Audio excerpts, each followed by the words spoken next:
কেমন আছে সবাই? আজকে বৃহস্পতিবার, জানি সকলের অনেক তাড়াহুড়ো। আজকে সকলের বাড়িতে বৃহস্পতিবারে পুজো থাকে। বৃহস্পতিবার দিন সকলেরই একটু তাড়াহুড়ো থাকে। তো চলো, আমি চলে এসেছি তোমাদের জন্য শুভেচ্ছা বার্তা নিয়ে।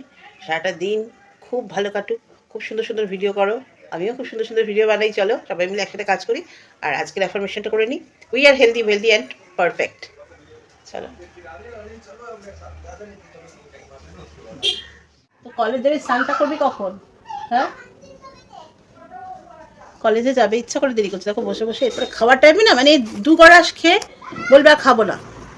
খুব জ্বালাতন করে আমাকে, খুব জ্বালাতন করে। সকালে কত কাজ হয়ে গেল, ঘুম থেকে উঠে সমস্ত আমার বাসি ঘর ঝাড়পোছ থাকে, দুয়ারে জল দেওয়া থাকে, কিছু অল্প অল্প বাসন আমি ধুয়ে নিই সকালবেলা।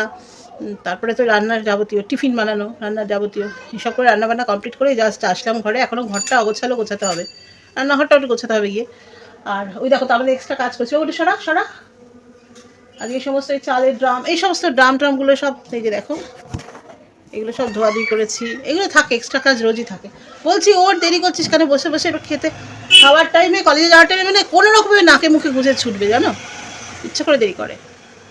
বেরিয়েছিলাম, দোকানে গেছিলাম, একটু বাজার করলাম, বাড়ি ফিরলাম। এখন রাত্রের রুটি আর তরকারি করবো। আজকে তো রাত্রের তরকারি করা নেই, কারণ সকালে আজকে শুধু করেছিলাম একটা ওই শিমের বটি করেছিলাম, আর মাছ সর্ষে দিয়ে করেছিলাম, আর কিছু করিনি। মানে বিকালের তরকারি রান্না করা নেই, কাজে আজকে তরকারি করতে হবে, এখন রুটি করতে হবে, অনেক চাপ আছে। আর বেশি বেশি কিছু কথা বলছি না, আজকের মতো আপাতত এইটুকুনি। গুড নাইট, আবার কালকে দেখা হবে, টাটা।